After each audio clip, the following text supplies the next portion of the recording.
Dia 4 de março de 2022, no ar o Ouro Fino em Campo, o programa da Ouro Fino. Giovana Pratali está aqui com a gente para trazer um assunto sobre suinocultura. Oi, Ju. Oi, pessoal do Ouro Fino em Campo. Hoje a gente recebe a médica veterinária Andréa Panzardi para falar sobre os diferentes tipos de diarreias em suínos. Andréa, seja bem-vinda ao nosso programa. Eu que agradeço, Gi. Muito importante falar um pouquinho sobre esse assunto aí. Com certeza. A gente sabe que tem a bacteriana, a viral e tem mais 2 tipos aí, né? Conta um pouquinho para a gente sobre cada um. Claro.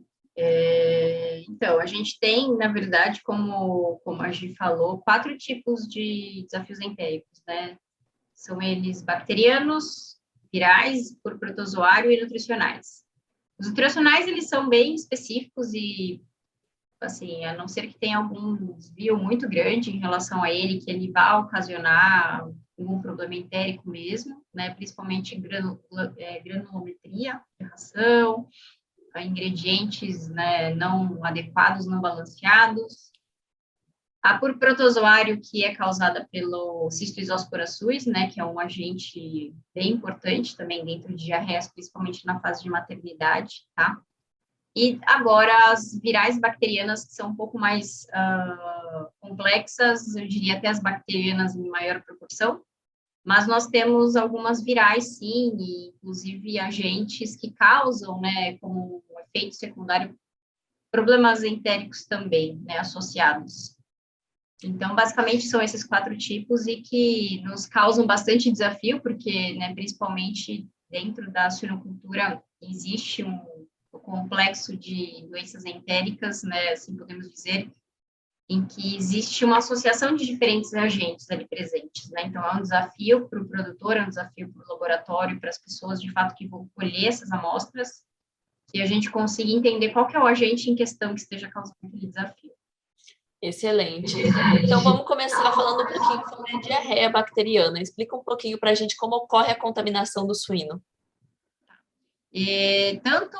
Vou englobar um pouco mais a questão das bacterianas, virais e por protozoário, que elas geralmente têm a mesma origem, podemos dizer.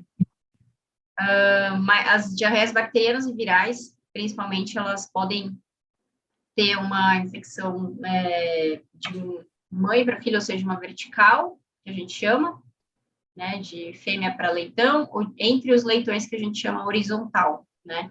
Então, isso pode acontecer até desde o momento do parto, né, em que essas fêmeas podem estar infectadas, né, por agentes bacterianos ou virais que transmitam isso durante o parto, né.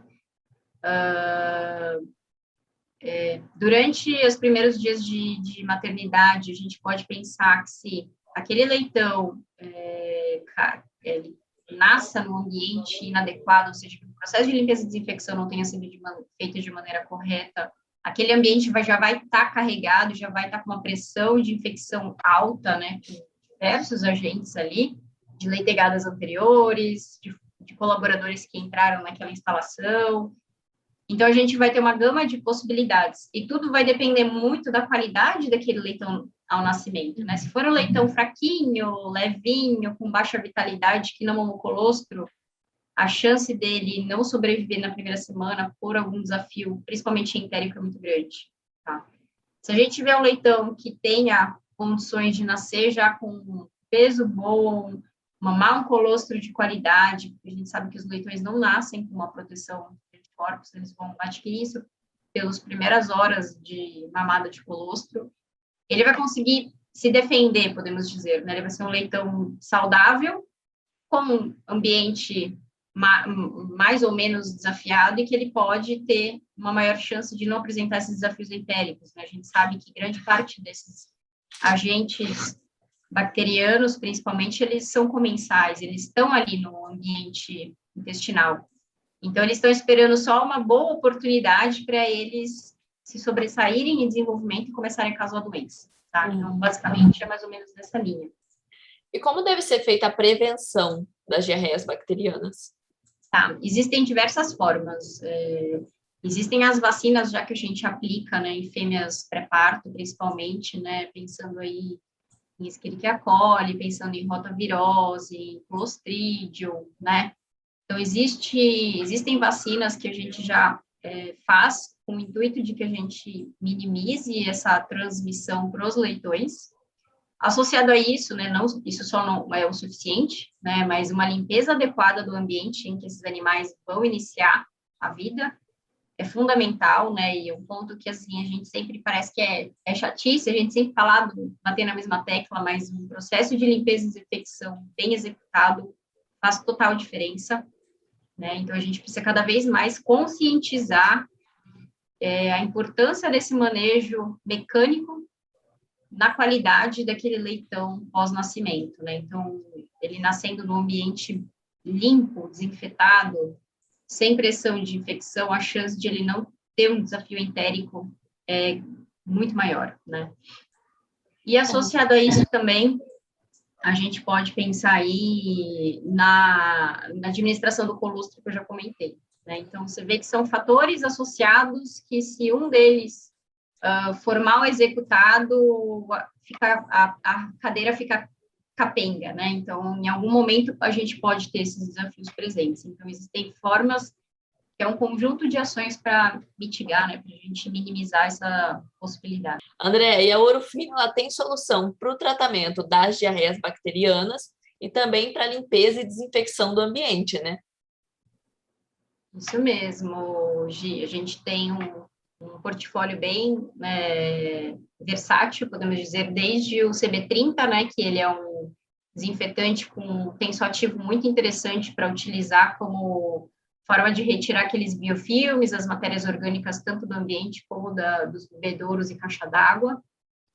Temos os antimicrobianos, Resolutor, Lactofur, Penforte, que podem ser utilizados, e é importante que se faça uma coleta de material, que se faça um diagnóstico correto para a gente conseguir, de fato, entender qual que é o melhor antimicrobiano para aquele momento, né, para que a gente faça um uso assertivo e correto, né, e também para os protozoários, né, os antimicrobianos não têm a ação frente aos protozoários, como os Cysticercospora suis, então a gente tem o Isocox, né, que é um toltrazuril a 5%, em que a gente utiliza como forma de prevenção a coccidiose, que é um desafio bem importante.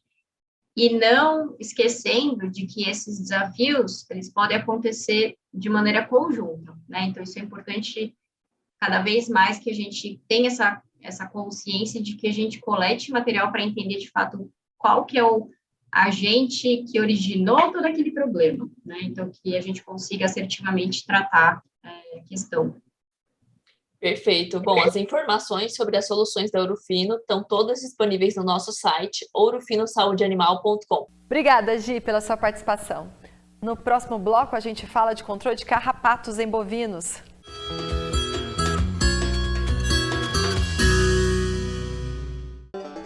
Era um dia comum na fazenda, bem ruim. A coisa estava difícil, o gado feio, magro.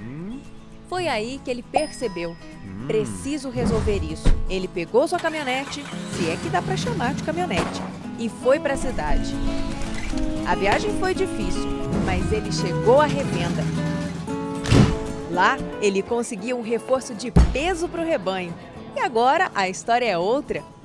O gado tá limpo, gordo, o lucro aumentou, até a caminhonete mudou. Com o Master LP da Ouro Fino, a maior concentração de resultados do mercado.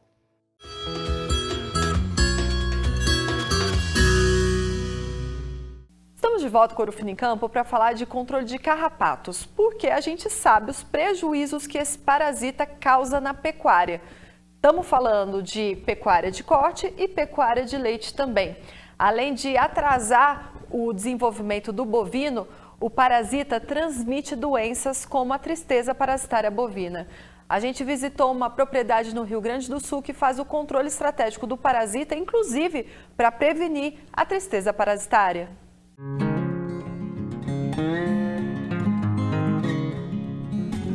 Nesse cenário repleto de belas paisagens que cultivam a tradição do Rio Grande do Sul, está uma das propriedades do condomínio Ivon da Silva. A fazenda Chaparral, em Pedro Osório, integra a lavoura com a pecuária de corte. Nós trabalhamos com integração lavoura-pecuária, que consiste na lavoura, no plantio de soja no inverno. Trabalhamos também com a produção de sementes de azevém e aveia para o uso próprio, não é para fins comerciais. E trabalhamos integrado na pecuária com o sistema de cria. Na pecuária são produzidos anualmente 700 terneiros, como são chamados os bezerros pelos gaúchos.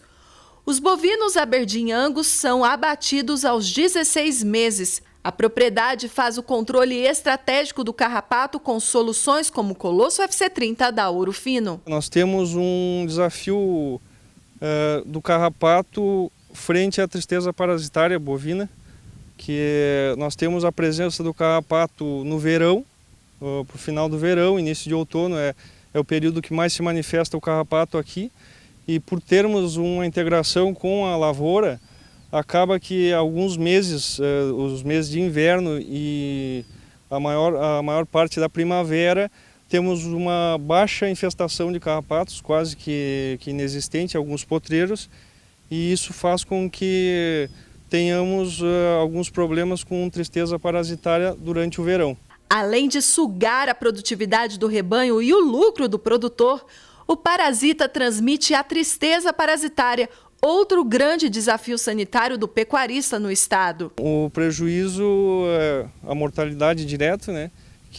E fora a mortalidade, a perda de peso, que são animais, às vezes, que não manifestam clinicamente a doença e apresentam um ganho de peso abaixo do esperado. A Ouro Fino também tem o protocolo para a doença. A gente tem na nossa linha o Enfrente, que é a base de imidocarb, onde a gente trabalha com esse produto de forma preventiva.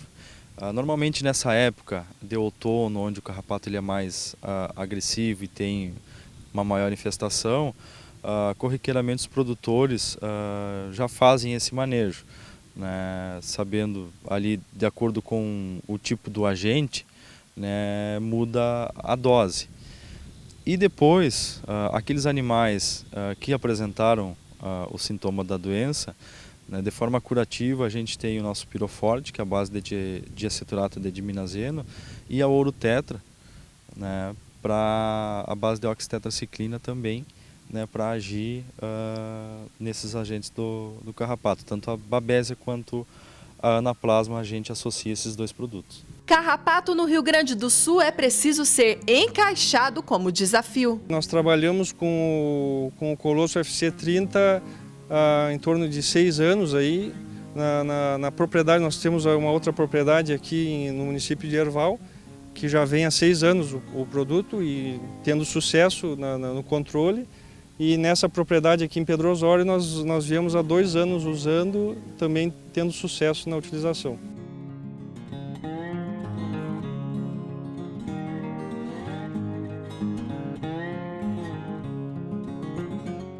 E para fechar essa edição tem o time de atendimento ao cliente. Ana Paula Furlan, está contigo.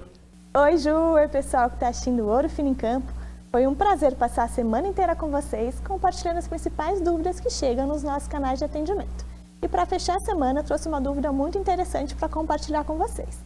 O cliente relata que tem terneiros de aproximadamente 250 quilos, que ele fez a aplicação do Master LP há mais ou menos um mês e ele quer saber se ele pode fazer a aplicação do Evol nesses animais. E a resposta é sim.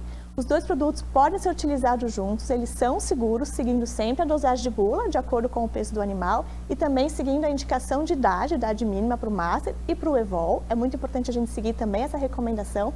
E utilizar os dois juntos é muito bom, porque a gente vai ter uma maior eficácia no controle dos parasitas. Obrigada, Ana, pela sua participação. Essa edição termina aqui. Muito obrigada pela sua companhia. E amanhã, sabadão, 9h30 da manhã, eu te espero aqui na telinha do Terra Viva. Tchau!